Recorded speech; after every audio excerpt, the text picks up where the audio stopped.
Olá, queridos e queridas, vestibulandos e vestibulandas, aqui quem fala é o professor Felipe, sou professor de História e faço parte desse projeto maravilhoso, que é o projeto Enem para Todos aqui do ESAG, em que a gente vai estabelecer para vocês uma formação extremamente robusta, de muito conteúdo, com mais de 100 aulas disponíveis para vocês até o dia 10 de janeiro de 2021, com aulas normalmente no sábado e no domingo, estabelecidos ou às 2h30 ou às 4h30, normalmente duas aulas por dia, né? E a partir daí, portanto, estabelecendo o máximo possível de informações, o máximo possível de aulas, para que vocês consigam ter bons desempenhos no Enem e nos principais vestibulares do país. Vale lembrar que se você não tiver acesso às aulas ou perdeu a aula de alguma maneira no momento que ela for realizada, ou que ela está sendo realizada, você acessa o canal da TV ESAG e lá vai ter uma playlist Enem para Todos, onde você vai poder estabelecer acesso a ela. Vale lembrar também que o material está disponível na descrição do curso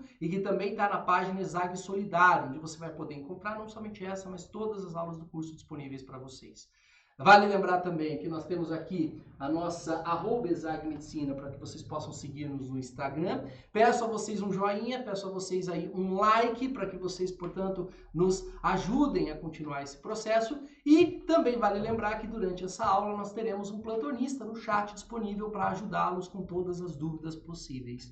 Tudo bem, lindos? É isso, e sem mais delongas, vamos àquilo que estamos aqui para fazer. Vamos dar aula de História e estabelecendo um dos conteúdos mais requisitados hoje em dia por parte dos grandes vestibulares e que mais pega os alunos no contrapé, porque se negligencia, porque temos uma chavinha na nossa cabeça que quando ouvimos falar de nativos, quando ouvimos falar de civilizações anteriores à vinda do europeu, parece que tudo que não é europeu a gente simplesmente desliga, né? A gente dá menos importância, a gente é mais superficial e muito mais genérico. E os vestibulares, como o Enem, além de ter uma política afirmativa, ou portanto, além de incluir a história dessas pessoas como uma história válida, né, de grau e de capacidade tal qual qualquer outra história do mundo, também nos pega em relação à nossa defasagem, né, como processo seletivo. Ao estabelecer temas que se sabe não serão de aptidão de todos, você seleciona os melhores candidatos. Né? E, portanto, é exatamente nesses temas que normalmente a gente acha que são notas de rodapé ou são temas específicos demais, exatamente pelo contrário. Esses são os temas que nos diferenciam num grande vestibular. Né? E mais do que isso, é um tema que tem aparecido cada vez mais. Como eu disse, o Enem, por exemplo, é um vestibular que tem se notabilizado pela afirmação do entendimento historiográfico, acadêmico, para além da superfície que normalmente temos dentro de um senso comum. E por isso, necessariamente, tentar entender a história dos povos anteriores à vinda do europeu e, mais do que isso, a relação entre eles no processo de conquista, portanto, como se deu a conquista europeia, num nível profundo, numa capacidade de compreensão plena e não numa certa naturalidade do tipo, o europeu com certeza conquistaria todo mundo, o europeu é superior, o europeu é maior que todo mundo e o europeu é óbvio que vai conquistar. Se a gente conseguir estabelecer uma análise para além dessa lógica e compreender com mais pertinência e com mais profundidade essa relação, nós teremos um desempenho mais efetivo nos grandes vestibulares. Nós acertaremos aquela questão do Enem e nós faremos, portanto, o nosso sonho se realizar de estar numa grande universidade. Dessa lógica, portanto, hoje falaremos sobre as civilizações pré-colombianas e sobre o processo de conquista europeia. Mais do que falar sobre história, estamos falando sobre a contemporaneidade. Afinal de contas, a maioria dos países na América, eles têm grande percentual da sua população de nativos ou mestiços. O que significa, portanto, que aludir à história dessas civilizações não é só contar algo que está lá no passado, mas é entender a reminiscência desses processos e a sua quantificação dentro do mundo presente, como isso influencia esses países, como isso influencia a sua cultura. Mas, mesmo no Brasil, né, onde a extinção dos nativos se deu até de forma mais contínua do que em outros países, afinal de contas, usou-se menos a sua mão de obra, mas usou-se menos do que em regiões como a Bolívia, Peru e México, por exemplo. Nós temos também esses resquícios, nós temos essas continuidades e nós temos pessoas que hoje entendem-se dentro da identidade nativa e querem inserir-se dentro da sociedade brasileira e, portanto, entender as suas matrizes, entender algumas das suas práticas e, principalmente, estabelecê-los como agentes sociais, né? É aquilo que a história, ao tratar desses tipos de assunto, estabelece, e não à toa o Enem gosta tanto. Né? Por isso, estabeleceremos assim a sua análise. É importante partir do pressuposto, portanto, sempre da complexidade. Ao longo da aula, eu vou citar algumas nomenclaturas, alguns nomes que estão em língua local e você normalmente já tem uma chavinha na cabeça, vai desligar. Ah, isso é muito difícil, isso é muito complexo, eu não entendo isso aqui. Não, é o momento de fazer exatamente o contrário. É o momento de buscar esse tipo de informação. É o momento de buscar esse tipo de conhecimento. Porque, além de você estar entendendo melhor o mundo que você vive e o lugar onde você vive, a América, você vai estar muito mais pronto para fazer uma questão de Enem. Né? É isso. Só que, para começar a falar, portanto, desses povos, para começar a falar desses agentes e dessa lógica de organização anterior à vinda dos europeus, né, a vinda da Europa para cá, antes de qualquer coisa, meu primeiro passo aqui vai ser entender como raios surgiram pessoas nesse continente. Afinal de contas, as teorias mais recentes em relação à formação do ser humano dão que esse surgiu na África e, portanto, a partir da sua condição, se espalhou pelo restante do mundo por diferentes processos. Para a Eurásia, por exemplo, é absolutamente lógico pensar que dentro de um processo paleolítico de indivíduo que na condição nômade circulava para a obtenção de alimentos e para a fuga de predadores, tenha saído do continente africano e por terra tenha se espalhado pela Europa e pela Ásia. A questão da América, no entanto, é que é uma região isolada por vias oceânicas, ou seja, para que você saia da Europa, da África ou da Ásia e chegue à América, você vai ter que passar por um oceano. Essa lógica dificulta, portanto, esse espalhamento e faz com que, seja do ponto de vista arqueológico, seja do ponto de vista antropológico, tente-se entender, a partir de práticas teóricas, como se chegou aqui. A arqueologia é fundamental para que a gente, a partir do estudo, por exemplo, de resquícios humanos, a partir de fósseis, a partir de ossadas, a partir de restos de presença humana, como o fogo, normalmente estabelecido e analisado como algo artificial, ou seja, quando não houve uma queimada, não houve um raio que estabeleceu uma determinada região, esse tipo de análise permite a gente conseguir tatear o como raios o ser humano veio parar aqui. Né? E pelo amor de Deus, vocês que são vestibulandos absolutamente competitivos, que estão na iminência de passar em grandes vestibulares, não vão falar para mim que a questão é que estávamos na era da Pangeia, né? Que havia uma comunicação entre os continentes. Pelo amor de Deus, a formação do ser humano é extremamente recente em relação às lógicas geológicas do mundo. E, portanto, necessariamente, quando a gente está falando na chegada do ser humano à América, nós já estamos falando sobre a atual composição dos continentes. Tudo bem? Sim. Por isso, a primeira relação que nós vamos estabelecer nessa aula é tentar entender quais são as teorias de ocupação.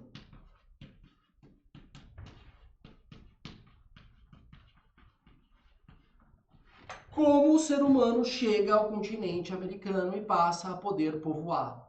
A mais conhecida das teorias, e talvez a mais aceita de todas elas, é aquela que remete à passagem por um lugar chamado Estreito de Bering.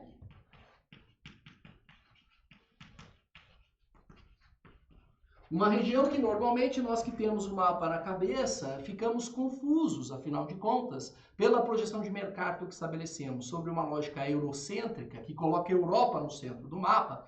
As pontas normalmente se dão a partir de uma quebra no meio do Oceano Pacífico. E, portanto, nós temos a sensação, por exemplo, que o extremo noroeste do continente americano é diametralmente oposto ao extremo leste ou extremo nordeste do continente asiático. A questão, no entanto, é que, se lembre, nós estamos num planeta de formação arredondada, ou mais próximo de uma condição esférica. Significa, portanto, que num plano, essas duas áreas que estão longe, estão, na verdade, muito próximas uma das outras. Se eu pegar um mapa de projeção que coloca o Pacífico ao centro, eu perceberei, portanto, que essa área extrema do continente americano, onde atualmente está o Alasca, fica bastante próxima da área do extremo asiático, onde se encontra o território russo. E entre eles, um estreito oceânico existe chamado Estreito de Bering. As primeiras teorias, talvez as mais aceitas, indicam que o ser humano passou por essa região para conseguir povoar o continente. Se estabelece, inclusive, que isso deve ter acontecido a meados de 30.000 a.C., quando o planeta como um todo passou por um fenômeno de glaciação, o que significa uma diminuição absolutamente abissal das temperaturas no planeta. Mais do que isso, fazendo com que, por exemplo, nos polos, as temperaturas abaixo de zero estejam em regiões cada vez maiores. O que significa, portanto, que a quantidade de água em estado sólido, portanto congelada, aumentou. né? Se nós vivemos, por exemplo, hoje um mundo onde o aquecimento está diminuindo as geleiras, com a diminuição das temperaturas, portanto, o fenômeno contrário, a tendência é que as geleiras aumentem. E nós tenhamos, portanto, uma concentração ainda maior de água em estado sólido nas regiões de polos. Como existe uma ideia de que há um volume constante em relação às águas oceânicas, se há maior concentração de água em estado sólido, significa que há menor quantidade de água em estado líquido. Portanto, a consequência da glaciação é que o volume de água e, portanto, o nível oceânico diminuiu ou baixou. Né? Se hoje a gente está preocupado, né, que o derretimento de calotas polares estão fazendo o nível oceânico aumentar, no fenômeno contrário, que é a glaciação, a água diminui, o que faz com que uma pá de terra que hoje está submersa, com a diminuição do volume oceânico, do nível oceânico, passe a se tornarem imersas, portanto, passam a estarem acima do nível do mar. Foi o que aconteceu nessa região de Bering. É uma área, portanto, que durante o fenômeno da glaciação, o oceano que hoje separa a América e a Ásia não existia. A água retroagiu e, portanto, aquela região passou a estar acima do nível da água, acima do nível do mar. Dessa lógica, portanto, durante o período, que deve ser basicamente de 30 mil até cerca de 12 mil a.C., houve ali o desenvolvimento mínimo de uma relação de fauna e flora e permitiu que a passagem de seres humanos acontecesse em busca de alimentos e fuga de predadores. Por isso, essa teoria indica que durante essa faixa de tempo, de 30 mil a 12 mil, houve passagem de seres humanos. Nos Estados Unidos, por exemplo, considera-se que as primeiras populações que passaram fazem parte de uma etnia que eles denominam cloves. Também é a designação dos principais sítios arqueológicos que tratam dessas informações. E a partir de datação, principalmente de ossadas humanas, eles conseguem trilhar um caminho que começa pelo Alasca, desce pelo Canadá e passa por toda a região oeste dos Estados Unidos até chegar ao norte do México, estabelecendo, portanto, que cronologicamente, pela datação de carbono 14, entende-se que esse foi o caminho tomado pelo ser humano conforme foi ocupando o território. Só chegou aqui a América do Sul pela teoria do Estreito de Bering lá para 4.000, 3.000, 2.000 a.C., portanto bem posteriormente, conforme foi passando pelas diversas regiões, e dessa maneira a ocupação do continente se deu de forma norte em direção ao sul.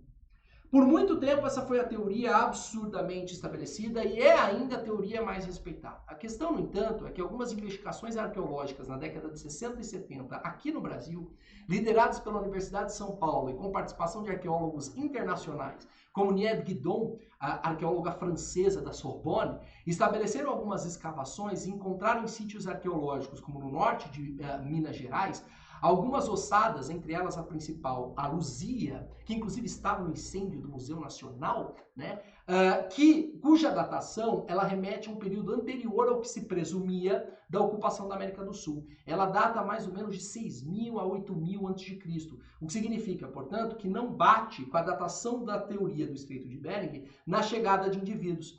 Ao invés de estabelecer, então eles correram do norte, são pessoas que chegaram antes, as características da ossada, no entanto, levaram a outras possibilidades teóricas que indicam que, provavelmente, a América do Sul também foi povoada por outras frentes, por outras formas. E a mais conhecida delas é a teoria das navegações pelo Pacífico.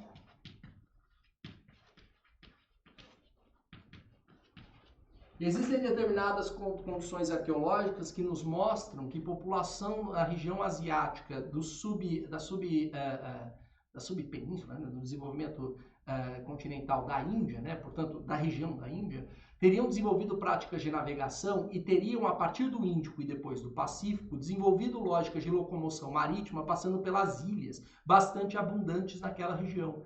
Essa passagem, que teria inclusive passado pela famosa Ilha de Páscoa, que está no Pacífico litoral chileno, teria, portanto, permitido a chegada de pessoas e, a partir dali, teriam acessado o subcontinente da América do Sul em período anterior àquilo que dizia a teoria do Estreito de Bering. E, portanto, existiria uma relação nativa que não teria vindo pelo norte, mas teria vindo pelo sul a partir de navegações oceânicas para o nosso continente. Existe uma corrente, inclusive, que justifica esse processo a partir de características fenópticas. Acredita-se, por exemplo, que o fenótipo do nativo aqui na América do Sul é diferente daquele da América do Norte e muito próximo de algumas ilhas e regiões oceânicas, ou seja, na região da Oceania. Essa lógica faz com que necessariamente exista aí um correlato que exige por parte dos antropólogos e arqueólogos uma certa análise que indica provavelmente que vieram dali algumas das etnias que vieram a povoar a América do Sul. Essa condição faz com que, portanto, hoje a gente chegue à conclusão que provavelmente não houve uma única via. Houveram mais de uma forma, houveram mais de relações estabelecidas que permitiram que os nativos conseguissem se estabelecer aqui. E dessa natureza, se houveram seres humanos que chegaram a esse continente, muito provavelmente eles chegaram pelos dois caminhos, e não por um só. Essa lógica mostra, inclusive, talvez a primeira grande argumentação dessa aula, a de que existe uma pluralidade do ponto de vista étnico estabelecido nas populações pré-colombianas e que datam desde os processos de povoamento. Ou seja, talvez o primeiro erro que a gente cometa aqui é usar argumentos de forma absolutamente superficiais, em condições e conceitos que estabelecem uma homogeneização, como, por exemplo, chamar todo e qualquer indivíduo que estabeleceu a origem étnica de nativos como índios, né, e entender que existe uma única cultura por parte dos índios, a lógica de equívoco que faz com que a gente erre nos vestibulares. Afinal de contas, a própria formação do povoamento dessa terra já mostra que se tratam de múltiplas etnias, de múltiplas regiões que serviram, portanto, de base para que chegassem seres humanos aqui. E, portanto, desde o começo até hoje, essas comunidades nativas são plurais. Nós estamos falando de várias etnias, nós estamos falando de várias línguas, nós estamos falando de várias formas de organização completamente diferentes. Incomoda a gente, às vezes, por exemplo, como historiador, a naturalidade que a gente vê diversidade étnica na Europa, por exemplo, no continente asiático, e como a gente sempre olha para a América dentro de uma prática meio homogênea. É como se houvesse uma única cultura, como se a relação cacique e pajé explicasse todas as culturas nativas de toda a América. Talvez a gente faça alguma diferenciação com nativos norte-americanos, mas parece que existe uma única coisa, e esse é o nosso primeiro equívoco. Na real, a própria relação mostra a pluralidade, a quantidade diferente de práticas culturais, de fenótipos e, portanto, de etnias dentro do nosso continente. Mais do que isso, mostra que o processo de ocupação também não foi homogêneo e que as lógicas também estabeleceram, não só a partir das características dos povos, mas também a partir das características do espaço. Não é todo lugar que você vai iniciar um processo de sedentarização, não é todo lugar que você vai estabelecer livre acesso à caça e pesca. E, portanto, os nativos vão se adaptar ao espaço em que estão, criando formas diferentes de organização e, a partir daí, portanto, características culturais diferentes. Por isso, por exemplo, quando a gente pensa no nosso imenso continente, estabelecendo regiões de sedentarização,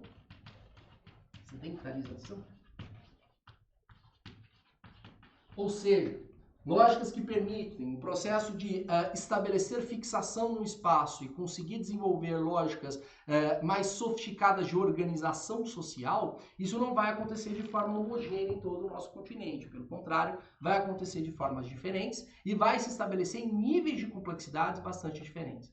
No nosso território, por exemplo, no atual território brasileiro, algumas relações precisam ser dadas. A historiadora Laura de Melo Souza, por exemplo, alega que antes da vinda do europeu não existem nem Brasil nem brasileiros. Essa afirmação maravilhosa por parte dela é uma demonstração não de que os nativos não são brasileiros, não é isso que ela está dizendo.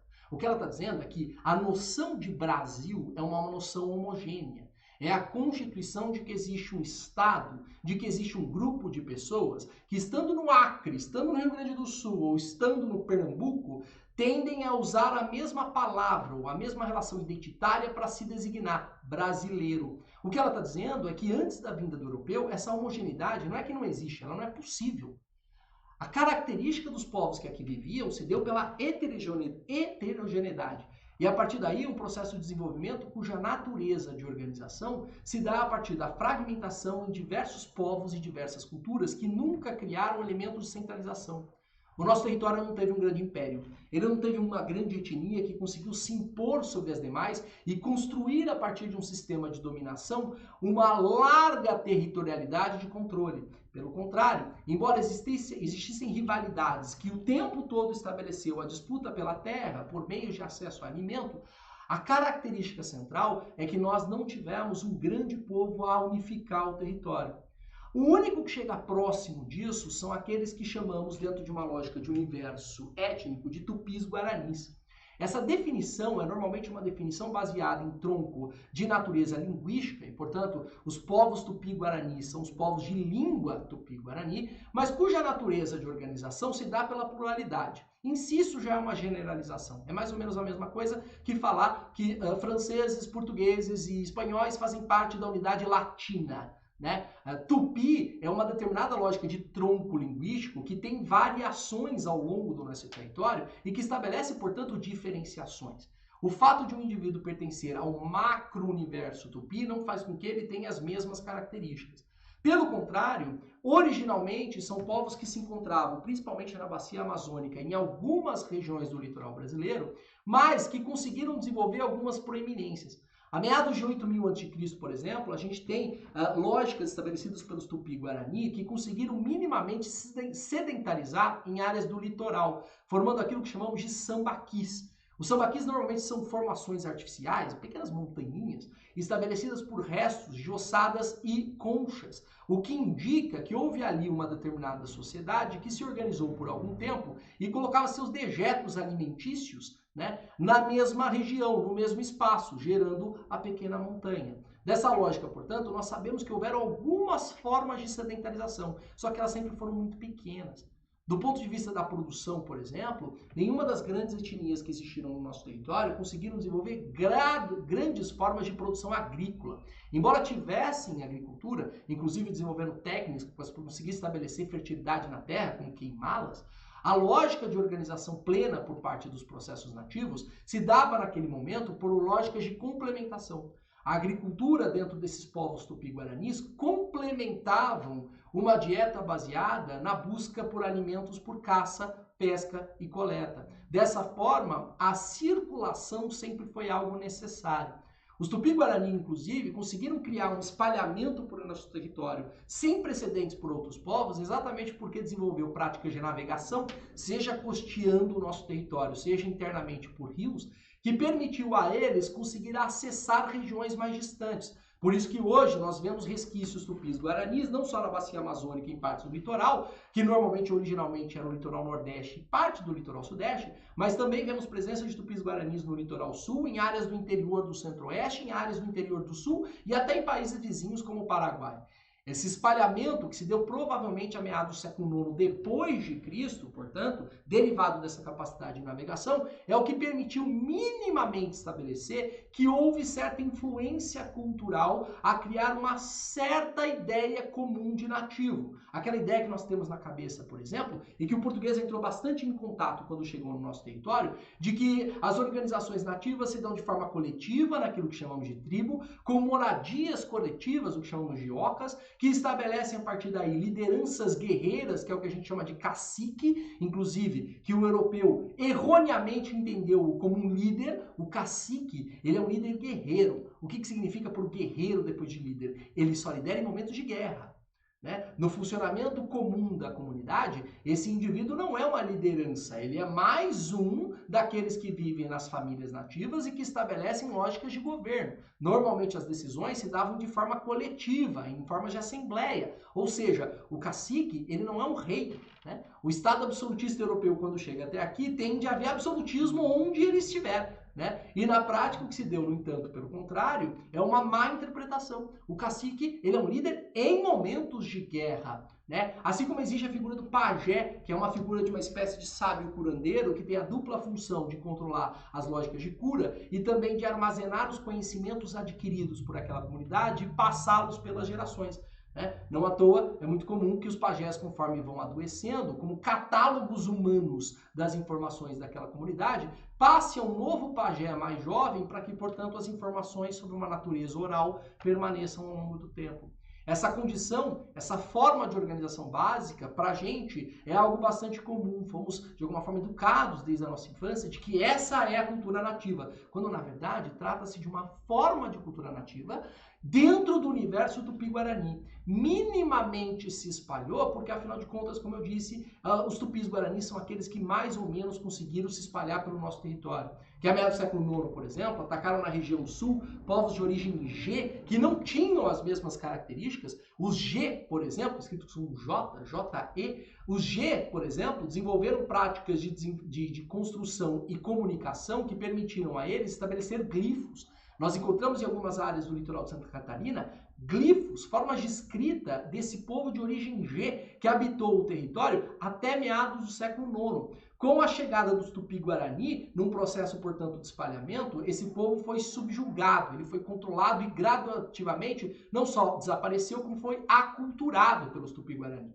E, portanto, de alguma forma, sim, dá para entender que existe um processo de formação. Mas, lindos, isso era muito escasso, isso era muito pequeno para a gente dizer, portanto, que existe uma cultura nativa.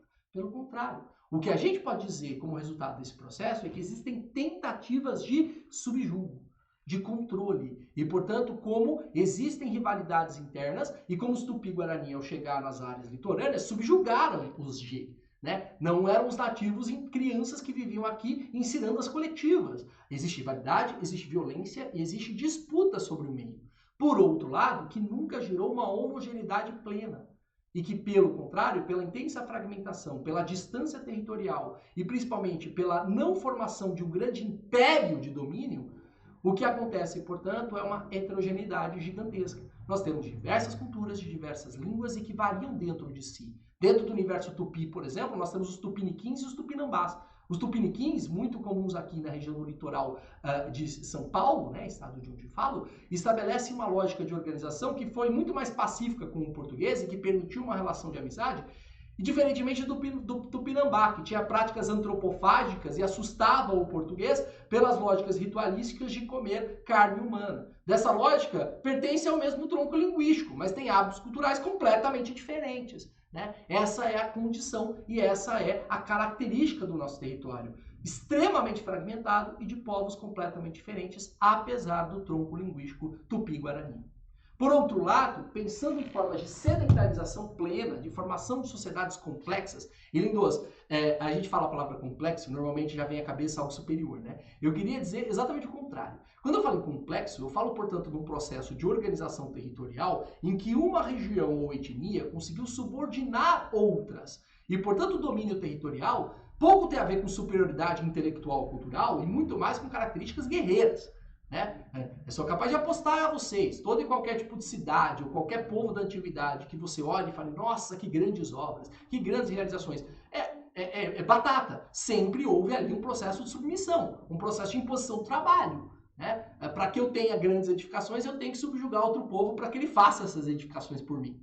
Né? E dentro dessa lógica, portanto, o que não existiu no Brasil é um sistema de submissão de um povo em direção ao outro. Não que não quisessem, mas não conseguiram. Né? E, portanto, isso só vai acontecer em áreas de maior sedentarização, em áreas onde vai haver maior concentração de pessoas, formação de aglomerados, disputa pelo meio e, portanto, domínio de um povo sobre os demais.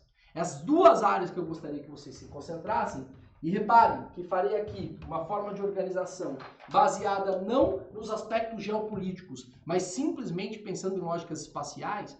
Portanto, eu não estou aqui tentando fazer uma definição de espaciamento geopolítico, são a primeira região, Mesoamérica.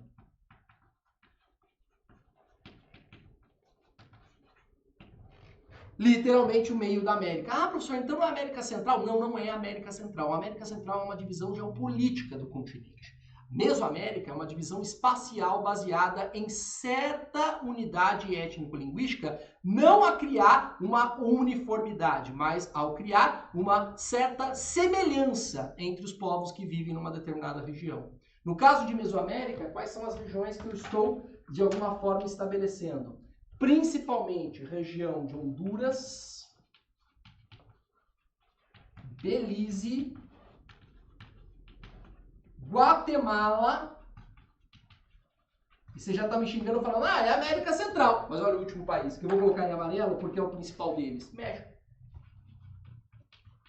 E você sabe melhor que eu, porque vocês manjam muito mais de geografia do que eu, que México pertence, geopoliticamente, administrativamente, América do Norte. Tudo bem? Sim, são essas regiões que chamamos de Mesoamérica, onde temos os primeiros grandes processos de sedentarização humana e formação de vida complexa em forma de civilização no nosso continente. Por outro lado, além da Mesoamérica, nós temos os Andes. Se a Mesoamérica estabelece países da América Central e do Norte, os nossos Andes estão na América do Sul, onde eu tenho como centro principalmente regiões do Peru, Bolívia, Equador e Colômbia, com alguma presença em áreas de Argentina e Chile, portanto, da América do Sul. Tudo bem? São essas as duas grandes regiões que nós veremos florescer civilizações e, portanto, onde haverá maior centralização territorial, e vocês que são muito mais inteligentes que eu já pegaram, onde há, portanto, o processo de submissão de um povo em relação ao outro. Nessa lógica, farei aqui espacialmente, falando sobre os principais impérios ou civilizações que se desenvolveram na América,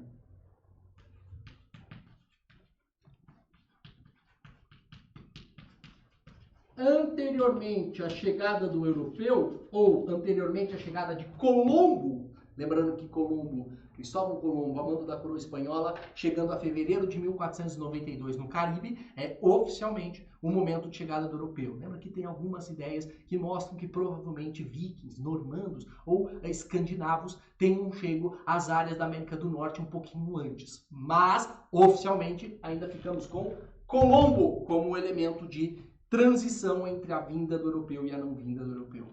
Estabelecendo essas, portanto, civilizações pré-colombianas, eu estou falando dessas duas regiões. Eu estou falando da Mesoamérica e eu estou falando dos Andes. Começando pela Mesoamérica, os dois primeiros povos estão, portanto, em áreas mais próximas do México. O primeiro deles são os maias.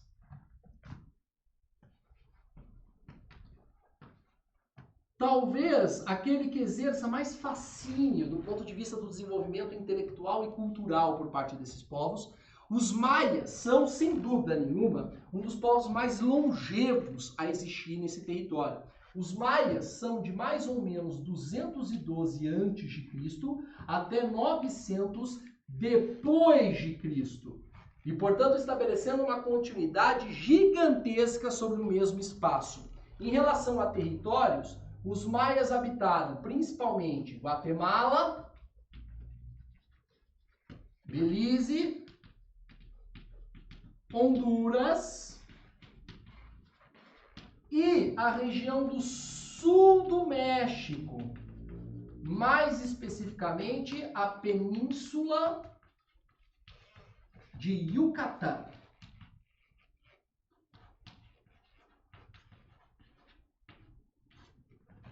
O que faz, portanto, com que esse povo, que se desenvolveu dentro de uma unidade cultural, estabeleça presença bastante longeva nessas áreas de sul do México e norte da América Central.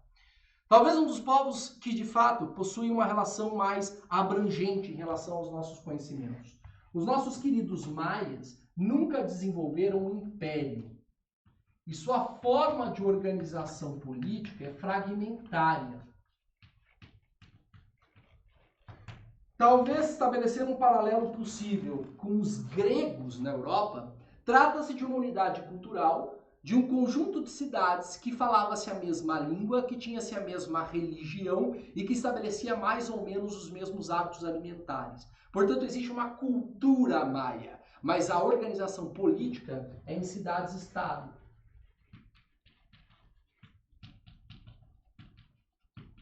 Cidades como Palenque ou Chichén Itzá, que se encontram no atual sul do México, foram grandes polos políticos de organização da cultura.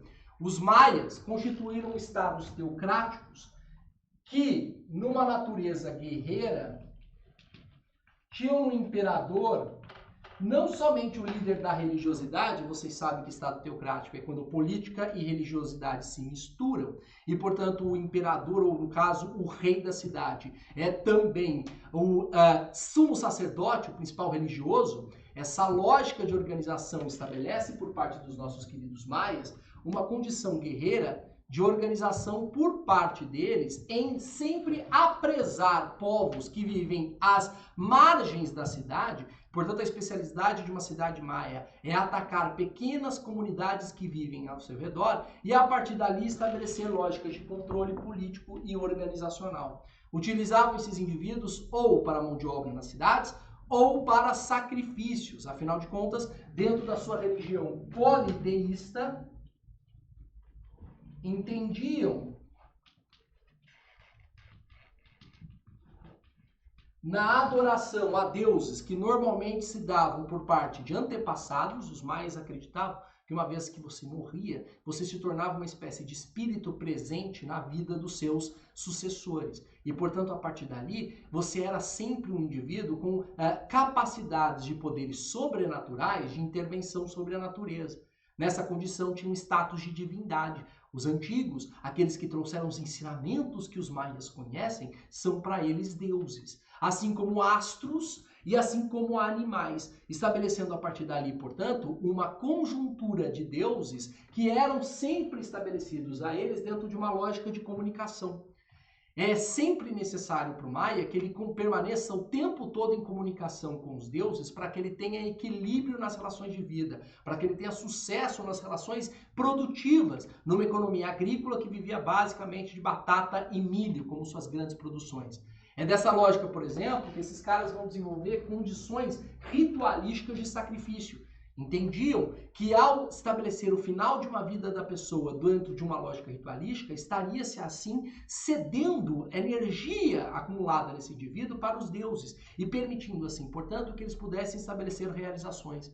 Se eu quero, por exemplo, que pare de chover e que o sol volte, para o sol voltar, ele precisa ter energia para realizar a ação. E assim como você, para conseguir ter energia para qualquer coisa, precisa comer, ou seja, você precisa roubar a energia de outro ser, estabelece, portanto, que para que os deuses tenham energia de realização, eu preciso ceder essa energia de outro ser vivo. Portanto, tanto os sacrifícios de animais quanto os sacrifícios humanos. Mas os maias são muito conhecidos pelas suas formas de desenvolvimento técnico.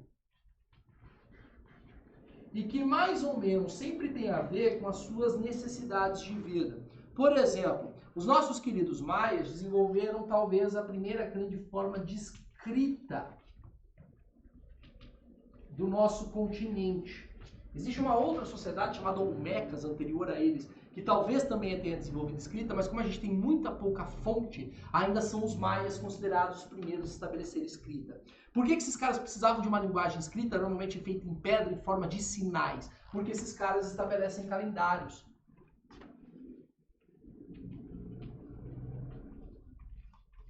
Calendários cuja lógica de organização tem como intuito as suas práticas agrícolas. Controlar a passagem do tempo, as estações do ano, é ter maior efetividade na produção agrícola. Saber quando plantar e colher faz com que você consiga ter mais disponibilidade de alimentos. Essa lógica de produção de calendários estabelece necessidades em relação à observação dos astros, astronomia,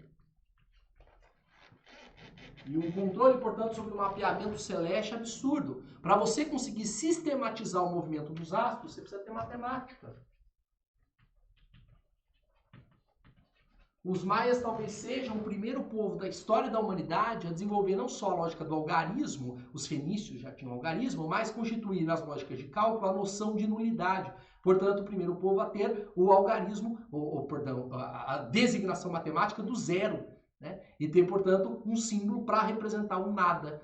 Dentro de uma lógica assim, portanto, onde a matemática não significava só a contagem de coisas, mas a possibilidade de prevenção e de articulação, a partir de cálculos, sobre possibilidades futuras de organização climática. Né? Dessa lógica, portanto, um povo de desenvolvimento matemático gigantesco, chegando até a engenharia. Como a religiosidade é parte absolutamente presente da cultura maia, as suas cidades normalmente eram organizadas de forma urbanística em torno dos seus templos religiosos, que nós chamamos de zigurates. Mas, professor, não é pirâmide? Então não é pirâmide. Até onde eu aprendi na matemática, para ser pirâmide, precisa ter face triangular. Tudo bem? Quando eu vejo uma forma de edificação que tem face trapezoidal, portanto em forma de trapézio, e que não tem uma pontinha como tem a pirâmide, mas tem um platô, é porque a função do prédio é diferente. Se você quer sempre saber a diferença de um zigurate para uma pirâmide, o que você vai procurar? Você vai procurar uma escada. Se há uma escada na edificação, é porque ela é para subir. E se ela é para subir, trata-se, portanto, de um ritual religioso, de um lugar cerimonial, onde os indivíduos querem entrar em contato com seus deuses acima. São normalmente etnias nativas vinculadas à produção agrícola e que têm nos seus deuses astros, que, portanto, estão no céu. Dessa lógica, quanto maior é a edificação, mais eu estou tentando me aproximar dos meus deuses para que lá em cima eu possa fazer os rituais, sendo que os rituais são um espaço de troca entre deuses e seres humanos. Nessa condição, nessa organização, o zigurate, portanto, tem função externa, o que é diferente de uma pirâmide. Lembra, a pirâmide do Egito não é para subir. A função da pirâmide do Egito não é estar posicionado de acordo com as relações do planeta, embora isso possa ser uma possibilidade. A função prioritária de uma pirâmide é guardar um cadáver, é guardar uma múmia, é guardar o faraó e suas riquezas, ou seja, a sua função prioritária não é externa, é interna. Sim, portanto, quando eu vou aos maias e eu vejo aquelas estruturas em trapézio, onde não há ponta e sim escadas para que eu esteja lá em cima, não se tratam de pirâmides, se tratam de zigurates. Construções que a gente vê, por exemplo, entre os sumérios na Mesopotâmia, vemos na Indonésia e vemos também no México. Ah, são alienígenas. Não! Significa que todas elas são sociedades agrícolas que endeusavam astros celestes. Tudo bem? E, portanto, constroem templos cuja natureza é buscar o Deus, chegar próximo de Deus. Ou dos deuses. Tudo bem? Sim. Um povo cuja natureza, portanto, gera muito fascínio aos estudantes em relação às suas características de desenvolvimento intelectual absurdo, sem deixar de ser guerreiros, no entanto, numa microesfera. Cada cidade é uma unidade guerreira por si, cada cidade tem seu próprio exército, suas próprias formações militares, e ataca e apresa as populações de comunidades vizinhas. Nunca uma cidade conseguiu controlar as demais totalmente. Portanto, os maias nunca formaram um império, nunca formaram uma grande unidade territorial. Lembra um pouquinho as cidades-estados gregas. Por último, observem a data. Os maias existem como civilização até meados de 900 depois de Cristo. Por algumas teses vinculadas a elementos internos, abalos sísmicos, seca, dificultando a produção agrícola, e invasões de povos estrangeiros, principalmente vindos do norte do México, de característica guerreira ainda maior do que a dos maias, o que nós sabemos é que gradualmente as cidades maias a 900 depois de Cristo começam a ser abandonadas. Por isso que era muito comum, quando os arqueólogos europeus encontravam esses sítios, que eles estivessem tomados por floresta. Afinal de contas, os maias se localizavam em área florestal e a limpeza que eles estabeleciam para a existência da clareira e, portanto, da cidade, gradualmente, com o abandono da cidade, é novamente tomado por mata nativa. Essa relação mostra para a gente que, quando os europeus chegam, essas cidades já estavam abandonadas. Por isso, não cai em pegadinha de vestibular. Lindos! 900 depois de Cristo. Colombo chegou aqui a 1492. Significa que o espanhol não teve contato com a civilização maia. Ele teve contato com povos originários e que tiveram ascendência dos maias. É diferente, porque de fato o declínio da civilização maia não foi o extermínio do povo, mas foi o abandono das cidades. Você sabe melhor que eu. Quando eu tenho problemas de produção agrícola, seja por terremoto, seja por seca, seja porque estão rolando invasões, começa a faltar comida na cidade. E quando começa a faltar comida na cidade, as pessoas começam a abandoná-la em busca de comida no meio rural. E, portanto, o que aconteceu com os maias ao 900 não é um extermínio, não é um desaparecimento, é a ruralização. E aí, conforme se ruraliza, se perde a unidade cultural. Muitos traços, como a religiosidade, os deuses vão permanecer, mas, por outro lado, a ideia de uma civilização unida começa a se desfazer. E, portanto, quando o espanhol chega, ele não encontra mais a civilização maia. Ele encontra povos descendentes dos maias. E que, a partir daí, portanto, ainda tem traços culturais dos maias, mas não são mais eles. Tudo bem? Portanto, o espanhol não conquistou a civilização maia. Talvez por isso essa civilização exerça tanto fascínio. Porque, queridos, embora a gente consiga hoje estabelecer alguma leitura de glifos e a gente consiga, a partir de relatos orais das comunidades descendentes, conseguir minimamente mapear a história desses povos, A maior parte da documentação ainda é a documentação espanhola, é a documentação europeia. E o que esses caras registraram quando chegaram. Dessa forma, quando o espanhol não conheceu os maias no seu esplendor, a gente tem muito menos documentação dos maias do que tem dos dois próximos povos, das duas próximas civilizações. Se você já entendeu, portanto, os maias são os únicos que não tiveram a presença do espanhol. Os dois próximos foram conquistados por eles. Tudo bem? Próximo, além dos maias, nós temos nossos queridos astecas ou mexicas.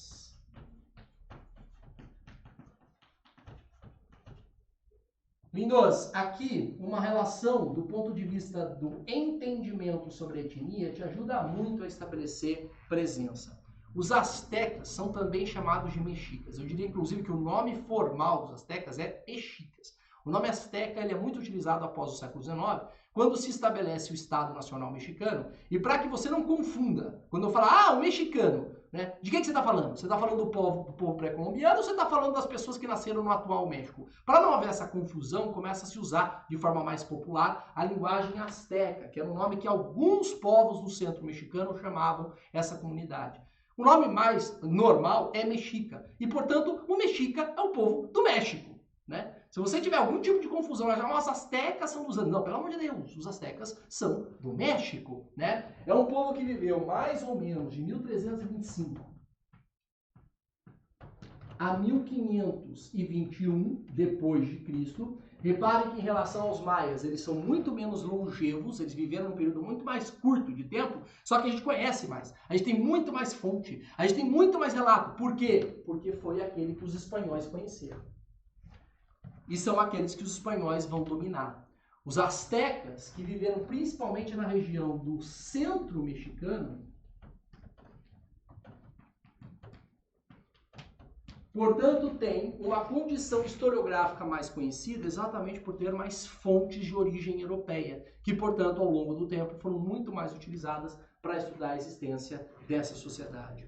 Diferentemente dos nossos queridos maias, os astecas, de característica guerreira, originários do norte do México, constituíram um processo de opressão. Os astecas, por exemplo, originalmente tinham muita pouca capacidade de agricultura.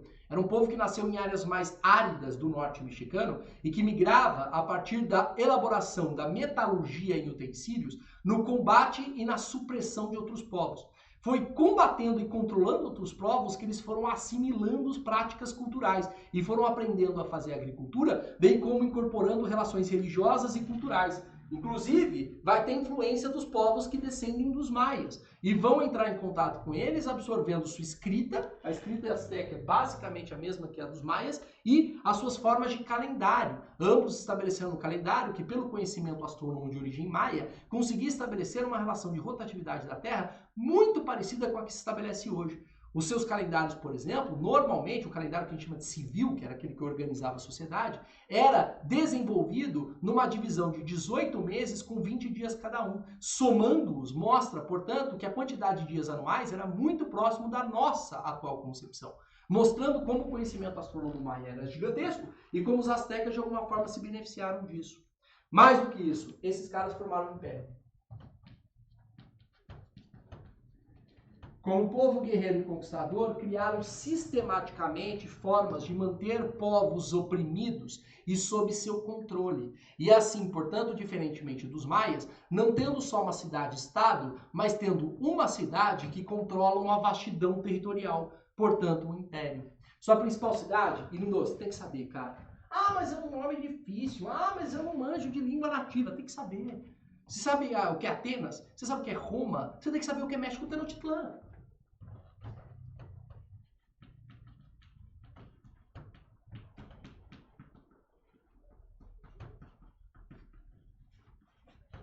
México Tenochtitlán, uma das maiores cidades no mundo da sua época, meados de 1580, chegou a ter 2 milhões de habitantes, o que é gigantesco para o período.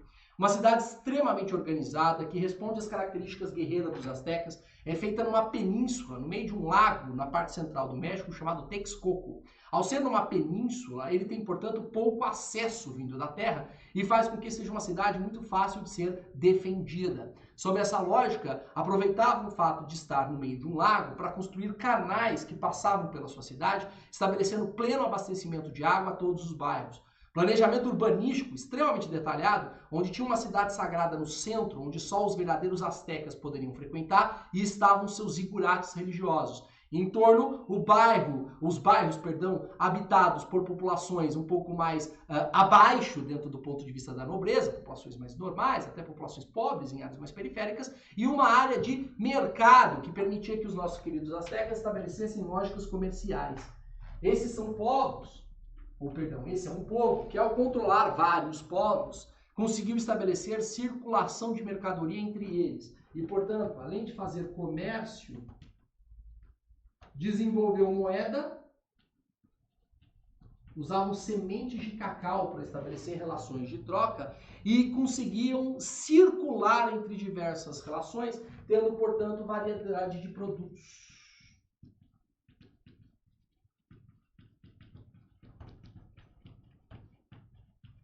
Entre os astecas, circulava não só gêneros alimentícios, como eu falei a vocês, batata e milho, principalmente aquilo que se produz dentro do México, aqui também no caso dos astecas com pimenta, mas estabelecia-se inclusive comércio de metalurgia. Os astecas, como eu disse, desenvolveram práticas de metalurgia, inclusive de ouro, muito comum na região de Zacatecas, no atual extremo nordeste do estado mexicano. Essa região controlada pelos astecas permitia a circulação de ouro, que normalmente era utilizada para fins de adereço. Ou seja, o ouro era utilizado para fazer pulseiras, colares, tiaras, que quem usasse-os, portanto, fazia como forma de distinção social. Era a maneira como as classes mais abastadas se diferenciavam das classes normais.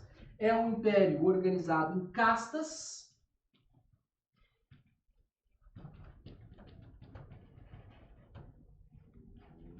e, portanto, em ordenamentos familiares muito rígidos. A tendência é que as famílias originais astecas não se miscigenem com outros povos, garantindo formas de segregação.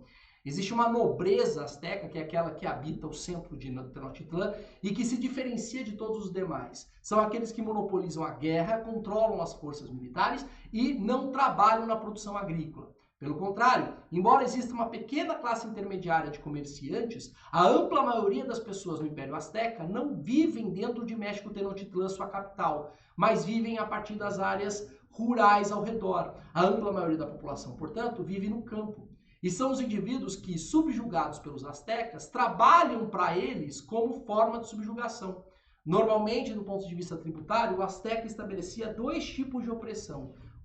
A produtiva, e portanto as áreas rurais sob seu domínio tinham que produzir alimentos e dar aos astecas. Eram os astecas quem redistribuíam isso. Portanto, você produzia um alimento e ia comer somente aquilo que sobrasse da nobreza asteca. Por outro lado, também o sacrifício. Como, afinal de contas, existe um processo de subordinação já estabelecido, o asteca cobrava das comunidades que viviam no centro mexicano que anualmente enviassem pessoas para serem sacrificadas. Dessa maneira, portanto, em vez de ficar apresando novos povos, eles já usavam um sistema de dominação estabelecido para fazer com que os próprios povos dominados fossem, assim, abastecedores de sacrifícios.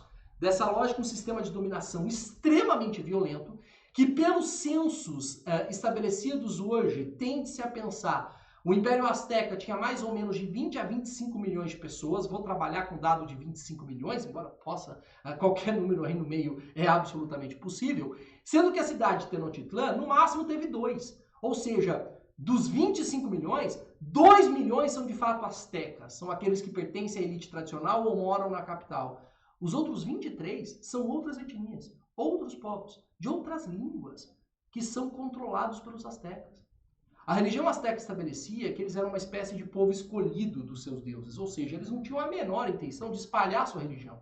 Dessa forma, não há uma homogeneidade étnica, linguística ou religiosa no centro mexicano. Você tem um povo, chamado astecas ou mexicas, que dominam centenas de outros povos, obrigando-os a ceder sua produção e obrigando a ceder pessoas a serem sacrificadas.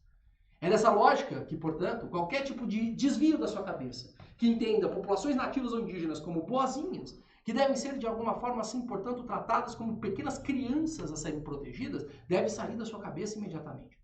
São sociedades extremamente complexas. O Império Azteca talvez fosse um dos maiores impérios do mundo nesse momento, e cuja lógica de organização é extremamente violenta e opressora perante a maior parte das comunidades nativas que ali viviam. Se você perguntar para um nativo que vivia ali no México, ele provavelmente diria a você que os astecas eram horrorosos, que os astecas eram absolutamente violentos, mas que ele não tinha outra forma por conseguir resistir a não ser ceder às suas tributações e ceder às suas práticas violentas. Como eu disse, também desenvolveram grande característica urbanística.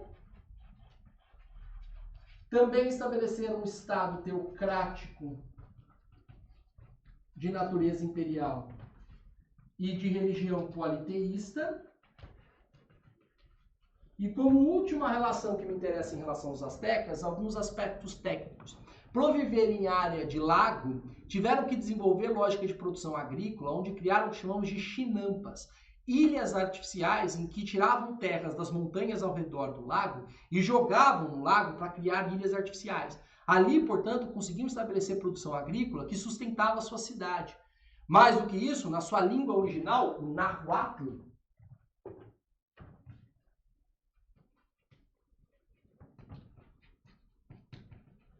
como eu disse, adaptaram as lógicas de escrita e as lógicas de calendário maias, incorporando-os à sua própria existência.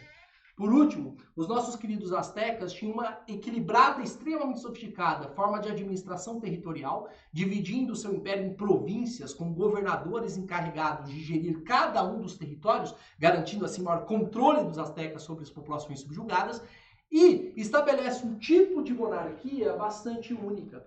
Como eu disse a vocês, a gente normalmente perde essas relações porque os cronistas da época, o europeu que veio aqui e começa a tentar descrever o Império Azteca, quando ele olha para o Império Azteca, ele não tenta entendê-lo de fato. Ele tende a projetar aquilo que ele conhece, o que a gente chama de eurocentrismo. É tentar achar que todo lugar reproduz as mesmas lógicas de vivência que as suas originais.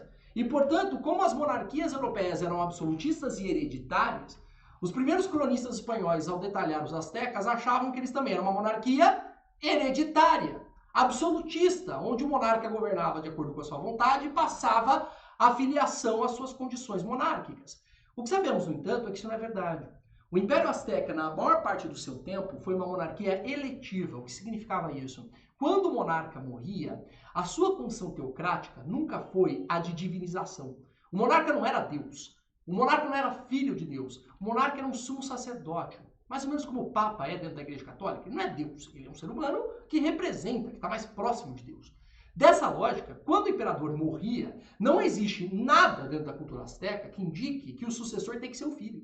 Pelo contrário, o que acontecia é que a nobreza azteca se reunia e escolhia por consenso, portanto tem que ser por unanimidade, um novo imperador. Essa lógica é meio estranha a nós e é muito interessante do ponto de vista das relações, porque isso exigia normalmente conflito. Como tem que ser por unanimidade? Se toda a elite não concordasse, não tinha imperador. Houveram eras dentro do Império Azteca que passaram-se quase 2 anos sem imperador, porque a elite não se decidia e brigava entre si sobre quem seria o próximo sucessor. Portanto, é um império extremamente centralizado na sua nobreza, mas não no seu imperador. O que sabemos é que em meados de 1500, portanto, na iminência do espanhol chegar, sim, os astecas estavam passando por um processo de maior centralização. Algumas famílias estavam concentrando o poder e, de fato, houveram algumas gerações de imperadores que passaram o poder para os seus filhos. Ou seja, os astecas estavam se tornando uma monarquia hereditária. A questão, no entanto, é que a chegada do espanhol interrompe essa relação. Nós nunca vamos saber qual foi o auge do Império Azteca, porque era um império jovem. Quando ainda estava crescendo como império, o espanhol chega, e começa a desarticulá-lo, né? Nessa condição, provavelmente se tornaria uma monarquia hereditária. Quando chegou, de fato tem um poder bastante centralizado no então imperador Montezuma II. Mas o sistema de escolha ainda era o mesmo. Portanto, se morre o imperador, até que a elite, a nobreza azteca se reúna e escolha um novo, não há um sucessor. Isso é importantíssimo para entender os processos de conquista. Por outro lado, para terminar os povos pré-colombianos,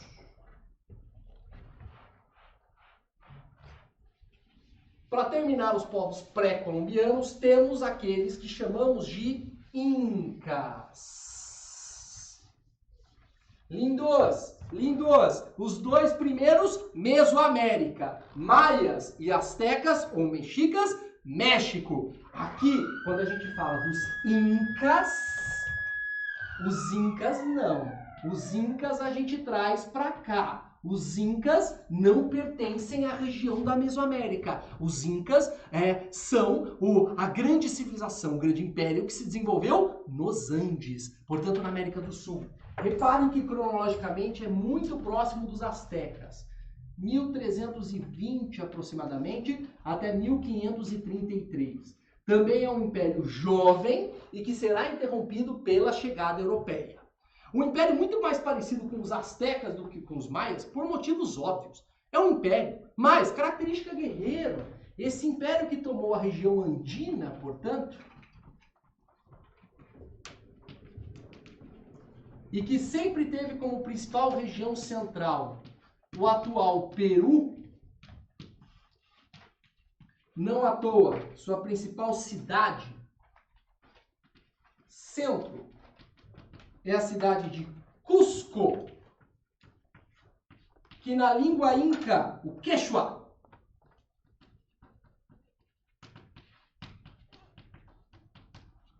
para quem compra, tal como a marca da Decathlon, tudo bem? Estabelece a relação de desenvolvimento e organização por parte de uma cidade que concentra um poder basicamente em todas as regiões andinas, da região do Chile e Argentina até a Colômbia. Estabelecer um império muito mais coeso, uma monarquia teocrática muito mais centralizada, diferentemente dos astecas.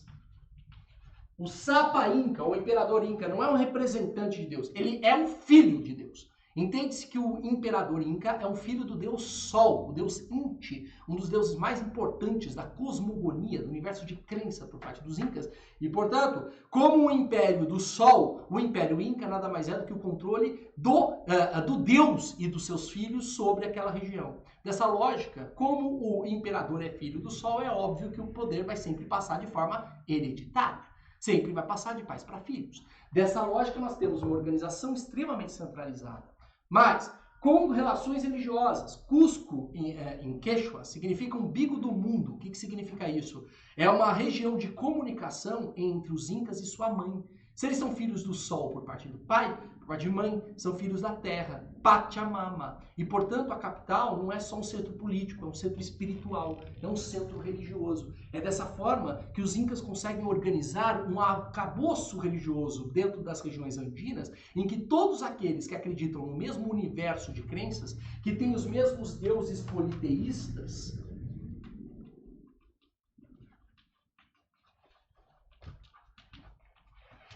tratam, portanto, o imperador não só como uma liderança militar, mas como uma liderança religiosa.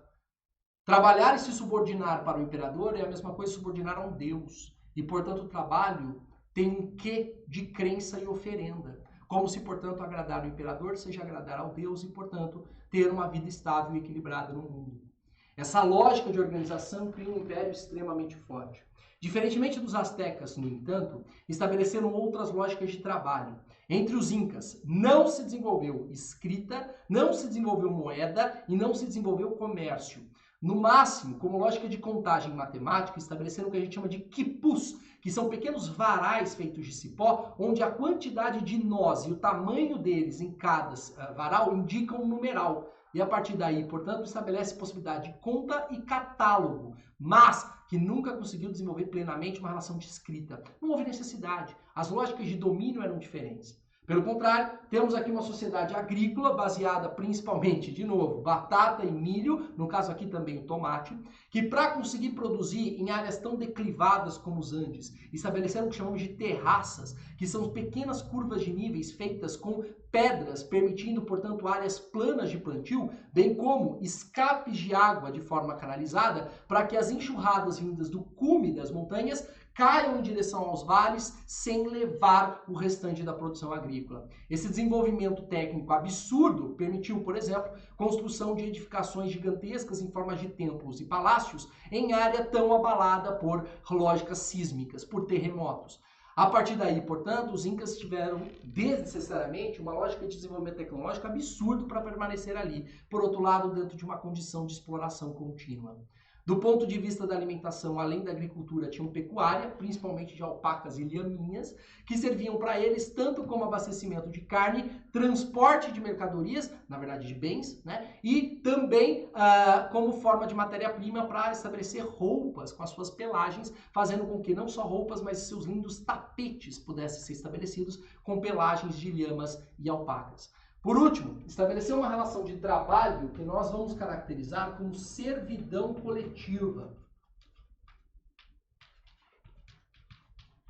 cuja nomenclatura se dá pela forma mita. O que é a mita criada pelos incas? Uma vez que o Inca controlava um povoado, qual era a obrigação que ele criava? Existem terras dentro do império, chamadas de terras do Inca, onde toda a produção agrícola serve única e exclusivamente para abastecer a elite inca que vive nas cidades. Qual é a ideia? A comunidade, uma vez que foi dominada, tem que ceder um número de trabalhadores num espaço de 2 anos para sair das suas casas, largarem as suas famílias e irem trabalhar na terra inca. Tudo que eles produzirem ali pertence aos incas. Uma vez que terminava esse tempo, essa pessoa voltava para a sua comunidade original. O que a comunidade tinha que fazer? Ceder novas pessoas que continuem trabalhando na terra do Inca. Reparem, portanto, que o imposto ele não é pago pelo indivíduo, ele é pago pela coletividade. Como você está numa comunidade dominada pelos incas, você tem como dever ceder pessoas para trabalhar ali. Tudo que se produz ali é do Inca. O que produz na comunidade é da comunidade. E estabelecendo essa lógica, não há necessidade de troca, comércio ou qualquer tipo de desenvolvimento do ponto de vista escrito para catalogar controle de tributos. O tributo não é pago em coisa, o tributo é pago em tempo de trabalho. Os incas desenvolveram, portanto, um império extremamente centralizado, extremamente organizado e burocratizado, também numa lógica civilizada, portanto, vivendo basicamente em cidades e que controlou a maior parte das populações nos Andes, que nós chamamos normalmente de aimarás. Portanto, se existem diversas etnias, povos e culturas nativas nos Andes, que chamamos de aimarás, os incas são somente uma delas que dominou as demais. E é a partir dessa lógica que eu posso discutir a segunda grande necessidade dessa aula, que é o parâmetro da conquista. Se viviam assim, portanto, essas civilizações, que elementos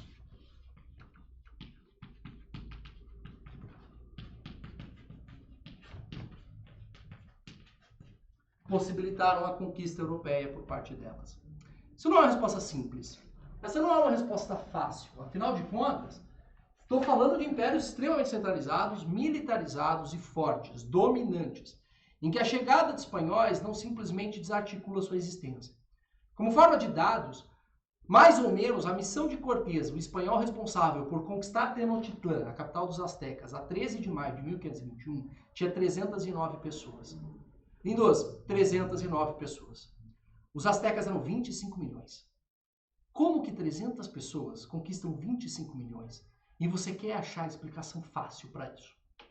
É óbvio que se trata de um processo absurdamente complexo. Em primeiro lugar, que está vinculado à própria ideia da chegada europeia. Talvez o primeiro grande elemento que vai fechar essa aula para mim é a seguinte ideia. Foram os europeus que chegaram à América e não os americanos que chegaram na Europa. Isso faz toda a diferença. Lembra que a chegada europeia, por exemplo, está vinculada a um fenômeno chamado grandes navegações.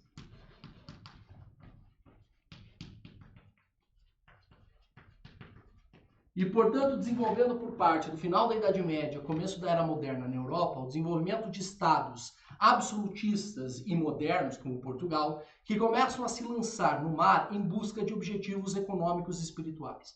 Por um lado, a expansão do cristianismo. Por outro lado, a busca de elementos como especiarias, temperos, ouro, escravos e algumas formas de adorno, como marfim, que são mercadorias extremamente valorizadas no mercado europeu.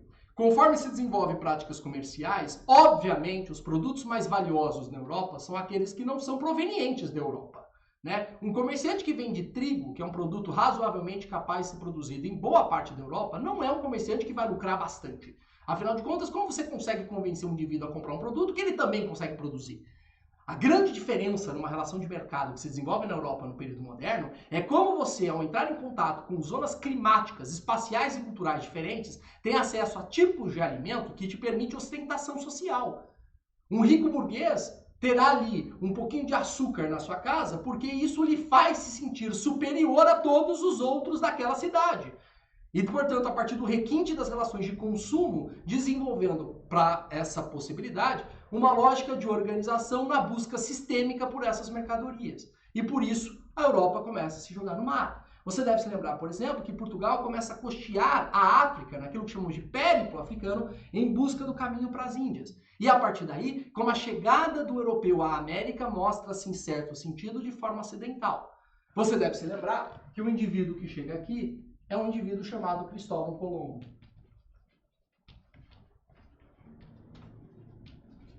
Genovês de nascimento, portanto de origem italiana, que estabelece o processo de organização por parte da coroa espanhola, portanto é um genovês sob comando da coroa espanhola, que chega em fevereiro de 1492 em áreas estabelecidas nas regiões do Caribe. Algumas questões aqui são importantes para mim, e portanto algumas leituras se fazem necessárias nessa aula. Começo pelo livro de Tsvetan Todorov, A Conquista da América. Se você estabelecer acesso ao nosso material, você vai ver a quantidade de exercícios que estão sendo feitos nos últimos anos dos grandes vestibulares, usando esse livro, porque esse búlgaro, que não é nem um historiador, ele é um linguista, mas esse cara vai estabelecer um trabalho homérico em analisar, a partir de fontes primárias, ou seja, documentos da época, quais são as intenções por parte dos conquistadores e dos conquistados no contato entre europeus e nativos. Para ele, esse contato talvez seja uma das coisas mais inéditas da história da humanidade. E ele está tentando entender como cada lado lidou com o processo.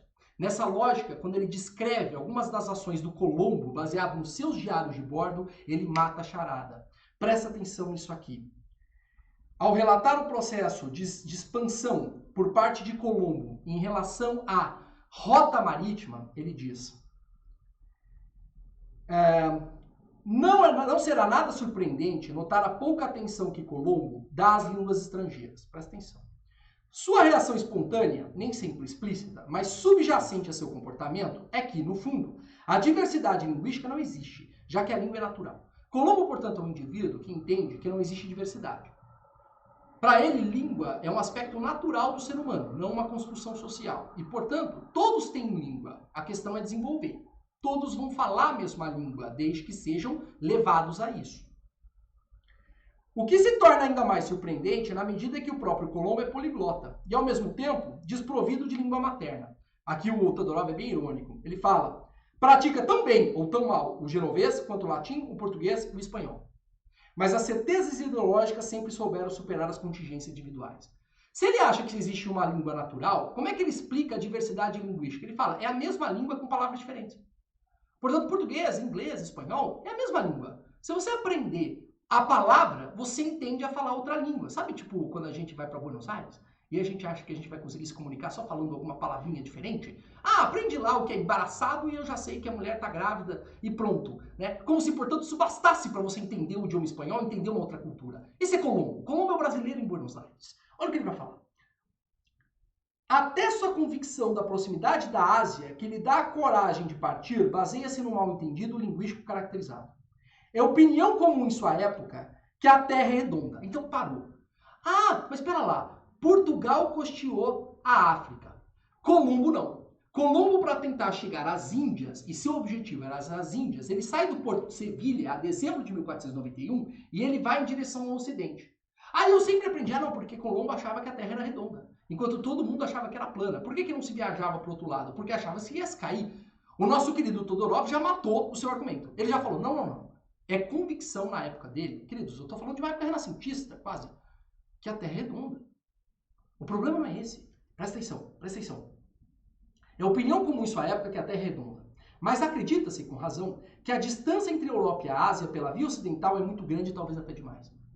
Lindoso, por que não se usava a via ocidental, sair da Europa e ir para o Ocidente em direção à Ásia? Por razão. Não é por falta de razão, por achar que a Terra é plana. Você não viaja para um lugar que você não tem mapa. Viajar pela costa da África, lindoso. O norte da África foi controlado pelos romanos, tinha mapa. Você começa a partir dali conseguir tatear a Terra e conseguir estabelecer um avanço marítimo. Por outro lado, não tem mapa. Você vai viajar em direção ao desconhecido. Mas, eu disse a vocês, esses caras sabiam que a Terra é plana. E eles tinham, inclusive, projeção bastante próxima da atual sobre a sua circunferência. E por isso eles sabem que a Europa e a Ásia são longe demais. Como eles não têm a menor ideia do que tem no meio do caminho, e eles sabem que a viagem é muito longa, se você não sabe que você vai ter lugar para parar, você não sabe se você vai ter lugar para comer, para descansar. E, portanto, necessariamente, você não faz a viagem. Ou seja, quando o Colombo escolhe fazer essa viagem, ele faz o oposto de ser racional. Porque a racionalidade indica que você não fizesse uma viagem em direção ao total desconhecido. Presta atenção. É opinião comum em sua época que a Terra é redonda, mas acredita-se com razão que a distância entre a Europa e a Ásia pela via ocidental é muito grande, talvez até demais. Colombo aceita a autoridade do astrônomo árabe Alfragamos, que indica com bastante correção a circunferência da Terra, mas exprime-a em milhas árabes, de 1/3 superiores às milhas italianas a que Colombo está acostumado. Ele leu um astrônomo árabe que falava sobre o tamanho da circunferência da Terra. Só que a unidade de medida que o árabe usou é milha. E a palavra milha era também usada na Itália. O problema é que a milha árabe é de um tamanho. A milha italiana é 2/3 da árabe. Como Colombo acha que toda língua é igual, ele é o brasileiro em Buenos Aires, e como ele acha, portanto, que uma palavra que tem significado para o árabe tem o mesmo para o italiano, se o árabe fala, olha, a distância entre Europa e Ásia é desse tamanho, para ele é desse. Porque, afinal de contas, quando ele lê milha, ele não entende que a milha árabe é diferente da italiana. Ele acha que o árabe está falando de uma milha italiana. E, portanto, ele converte isso por uma medida que ele conhece. Por que ele faz essa viagem? Porque ele achava que era mais perto do que os outros. Por que ele achava que ele era mais perto? Porque ele errou a tradução. E dentro dessa lógica, a organização, portanto, da vinda europeia se dá, por um lado, sob uma condição quase acidental. Percebe? Ele topa fazer uma viagem que ninguém faria porque ele errou na interpretação do documento. Por outro lado, isso permite estabelecer uma análise bastante característica sobre suas intenções. Nunca podemos, de forma alguma, estabelecer como a vinda europeia misturou o tempo todo dois tipos de interesses. Materiais, na busca por mercadorias, especiarias, mas também espirituais. E que na cabeça do Colombo, portanto, gerou uma certeza baseada nas suas convicções religiosas. Como um cristão fervoroso, Colombo acredita, portanto, que só há uma cultura, a cristã. E dentro dessa lógica só há uma língua. E dentro dessa lógica só há um significado. E dentro dessa condição de crença, Colombo, portanto, tem certeza que ao misturar esses processos, ele terá a capacidade de chegar até aqui. Olha uma outra passagem, muito rapidamente, que estabelece a plenitude da mistura entre crença e realização material que estabelece as grandes navegações. A crença mais surpreendente de Colombo é de origem cristã. Refere-se ao paraíso terrestre. Ele leu no Imago Mundi de Pierre Daly, um documento de um monge francês do século XIII, que nunca viu nem sequer o Oceano Atlântico, que o paraíso terrestre devia estar localizado numa região temperada além do Equador. Não encontra nada durante sua primeira visita ao Caribe, surpreendentemente. Porém, de volta aos Açores, declara: o paraíso terrestre está no fim do Oriente, pois essa é uma região temperada ao extremo. E aquelas terras que acabava de descobrir são, segundo ele, o fim do Oriente. Por que ele faz uma viagem que ninguém faria? 1, ele acha que a distância é menor. E 2, ele tem certeza, como uma lógica de crença, que entre a Europa e a Ásia está o paraíso. Por que ele acha isso? Porque o paraíso é uma área quente. Como é que ele sabe disso? Adão e Eva estavam nus no paraíso. E, portanto, necessariamente, ele não só acha que é a viagem mais curta, como ele sabe que ele vai bater no meio do caminho em terra, porque, afinal de contas, ele chegará nas proximidades do paraíso.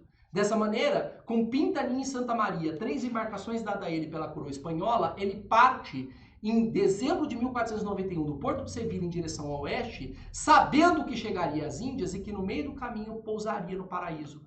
Para terminar as coincidências, o cara viajou 3 meses e em fevereiro bateu em terra. Chegou numa área quente onde as pessoas estavam nuas. O que para ele era um achismo se tornou uma certeza.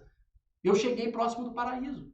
Eu cheguei próximo de pessoas, portanto, que não conhecem o pecado e que a partir daí, portanto, por viver em áreas próximas de Deus, estabelecem na sua condição nua, não uma ação pecaminosa, não deliberadamente uma forma de ofender a Deus, mas uma condição inocente. Como Colombo parte do pressuposto que só existe uma cultura, quando ele encontra essas pessoas nuas, ele parte do pressuposto que essas pessoas não são de outra cultura. Elas são inferiores no processo de desenvolvimento humano. Se você estabelecer uma análise bíblica, você perceberá que boa parte da cultura humana vem do pecado. O ato de se vestir, o ato de estabelecer a fala, vem por parte da expulsão do paraíso e como o pecado nos trouxe necessidades culturais. Dessa lógica, o que entende o Colombo? Essas pessoas que estão aqui estão muito próximas do paraíso. Como elas estão próximas, elas não conhecem o pecado. Como elas não conhecem o pecado, elas são puras. Por que não vestem roupas? Não porque são pecaminosas, mas porque não entendem o pecado. E dessa lógica, eles pecam sem saber. Não à toa, o processo de aculturação será característica da vinda europeia.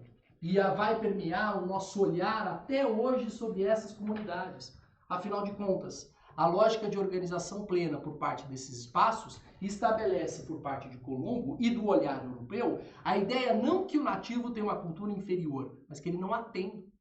E, portanto, nessa condição, a função do europeu aqui não é só vir através das benéfices materiais, mas mais do que isso, tentar desenvolver um olhar de característica educacional. São crianças puras e inocentes que andam nuas por aí sem saber o pecado e, portanto, a função do europeu é ensiná-las, educá-las e inseri-las dentro da cristianidade. Não à toa, boa parte do nosso olhar sobre essas culturas são sempre de negligência. Nós não olhamos para o nativo só sob uma lógica de inferioridade. Nós olhamos sob uma lógica de infantilização. E a partir daí, portanto, fica difícil que a gente reconheça sua cultura ou entenda seus traços, já que, necessariamente, os processos de organização tendem a um olhar que perpetuou-se na colonização, que faz com que o indivíduo sempre olhe para outro sob uma condição menor. São crianças e, portanto, estão sob nossa tutela, estão sob nosso controle. Os debates sobre as comunidades indígenas não incluem indígenas. Obviamente, adultos não discutem com crianças. E, a partir da lógica estabelecida, perpetuam um olhar eurocêntrico sobre os indivíduos. Tudo bem? Para terminar a relação muito rapidamente, estabeleço que dentro dessa conquista, a chegada implica razões da conquista. E como relação central, estabeleceria a vocês, os europeus tiveram algumas vantagens no processo de conquista. Armas de fogo, presença de alguns animais, como cavalos, que foram extremamente úteis em processos de guerra, mas existem dois outros elementos que me cabe estabelecer. E para isso, culminando o processo, uso um livro por parte de Leslie Bethel, doutor em Oxford, sobre a América Hispânica, para estabelecer a seguinte alusão a vocês. A rendição em 13 de agosto de 1531 dos últimos elementos de resistência em meio às ruínas de Tenochtitlán foi um triunfo tanto das doenças espanholas quanto das armas. A varíola, trazida por um escravo negro entre os servidores de Cortés, devastou os defensores da cidade e revelou mais uma vez o que já havia ficado claro nas Antilhas, que os habitantes do Novo Mundo teriam de pagar um preço alto por seus séculos de isolamento. A conquista da América foi uma conquista feita tanto por micróbios como por homens, às vezes marchando à frente dos principais contingentes espanhóis, outras vezes seguindo sua esteira. Horas, o processo pandêmico foi um fator. Como é que 300 pessoas conquistam 25 milhões? Doenças. O contato imunológico estabelecido por europeus com outras culturas fez com que os indivíduos que chegassem aqui tivessem no seu sistema imunológico mais prevenção em relação a doenças diferentes do que os nativos. A varíola vai dizimar os indivíduos. O europeu, quando entende isso, infiltrará de propósito pessoas adoecidas em comunidades nativas para devastá-las. E, portanto, a arma biológica da doença será fundamental no processo de conquista. Mas, para culminar a relação, termino. Ainda assim, a queda de um império mexica, com uma população de cerca de 25 milhões diante do assalto de algumas centenas de espanhóis, não pode ser explicada puramente em termos de agentes externos, por mais destrutivos que fossem. Resultou também de falhas geológicas dentro da estrutura do próprio império e principalmente da natureza repressiva do domínio mexica sobre as populações do México Central. Quando o conquistador espanhol Hernán Cortés chega até o México Central, a primeira coisa que ele faz é entrar em contato com uma moça que percebe falar diversas línguas. A partir daí, ele vai fazê-la sua tradutora para entrar dentro do território mexicano e conhecer o Azteca. Não é à toa que A Conquista da América é um livro sobre um linguista. No contato de povos tão diferentes, quem conseguir criar linhas de comunicação e compreensão vai vencer. Porque quando dois inimigos se enfrentam, é na fraqueza do inimigo que você o vence. E, portanto, Cortés, expedicionário espanhol, viajará pelo México entendendo as contradições do Império Azteca, seu caráter repressivo e fazendo alianças com povos rivais aos aztecas. Quando ele chega em Tenochtitlán, a maior parte dos nativos não são favoráveis aos aztecas. O azteca é um violento opressor, enquanto o espanhol são 300 pessoas que chegaram sei lá de onde e que, misturando com elementos de crença local, estavam ali para salvá-los do azteca. E, portanto, quando Cortés declara guerra a Tenochtitlán, ele tem do seu lado boa parte dos nativos. Afinal de contas, é a partir das rivalidades internas e das contradições do sistema político que se estabelece plenamente a forma de organização por parte da conquista. No caso dos mexicas, quando chega até a cidade dos aztecas, de fato, Montezuma II, então imperador do Azteca, hesita em relação ao ataque a Cortés. Afinal de contas, existe por parte das relações do inédito um certo processo de estupefação. Quando você está diante de algo completamente desconhecido, completamente novo, você tende a não reagir de forma imediata. Isso deve gerar um certo congelamento nas suas ações. Você fica ali embasbacado sem saber o que fazer. Montezuma, ao ter contato com pessoas tão diferentes, em que os seus ouvidores espalhados pelo Império haviam contado as histórias desses caras desde que chegaram do litoral em várias formas diferentes, alguns relatando esses caras como centauros, porque vinham de longe e achavam que estavam em cima de cavalos, ou como os deuses, estabelecendo como deuses que teriam vindo para tomar a região. Montezuma não sabe exatamente o que eram os espanhóis, e portanto quando eles chegam, a primeira iniciativa não é destruir. Ele não sabe o que vai ser no futuro. Eu e você sabemos como o espanhol vai ser destrutivo. Ele não sabe. Para ele são 300 pessoas. E, portanto, em vez de simplesmente coibi-los, ele permite que Cortés habite a cidade de Tenochtitlán. Isso dá a possibilidade para Cortés, com a sua tradutora, entendendo as contradições internas, entendendo a violência dos aztecas em relação aos povos nativos. E, mais do que isso, entender as contradições políticas.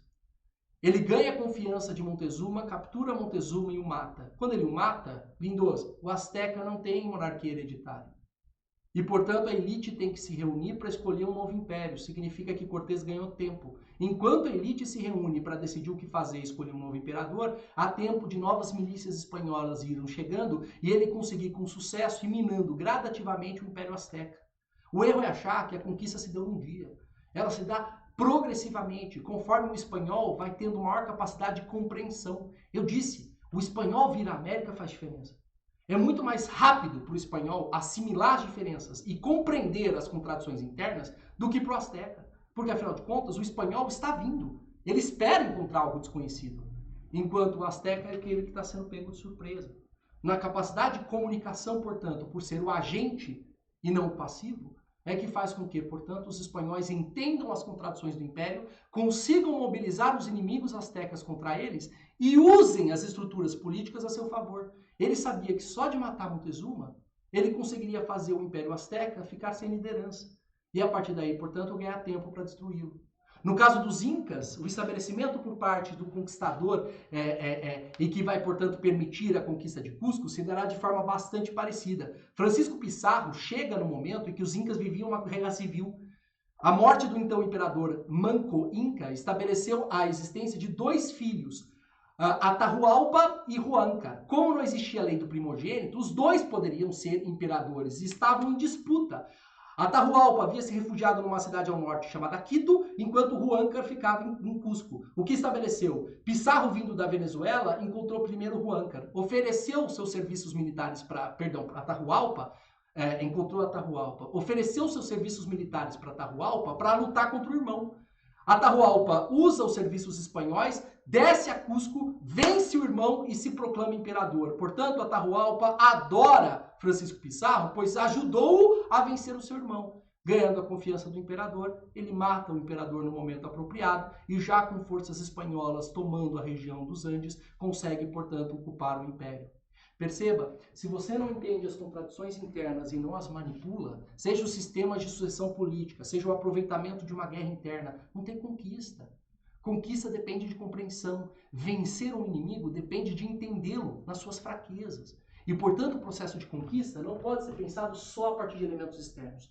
Pode ser também. De fato, a arma de fogo é um fator. De fato, ter cavalo em guerra é um fator. De fato, as doenças viajavam antes das tropas. Mas sem as rivalidades internas e sem essas manipulações, não tem conquista. Portanto, necessariamente, se você quer entender essa história, você precisa partir do pressuposto. Não existe um único indígena, uma única cultura. Existem rivalidades, processos de opressão. E é na manipulação deles que o europeu foi bem sucedido no processo de conquista. É isso, lindos. Espero que tenham aproveitado, espero que tenha sido uma aula absolutamente proveitosa para vocês, que tenham o melhor desempenho possível no Enem.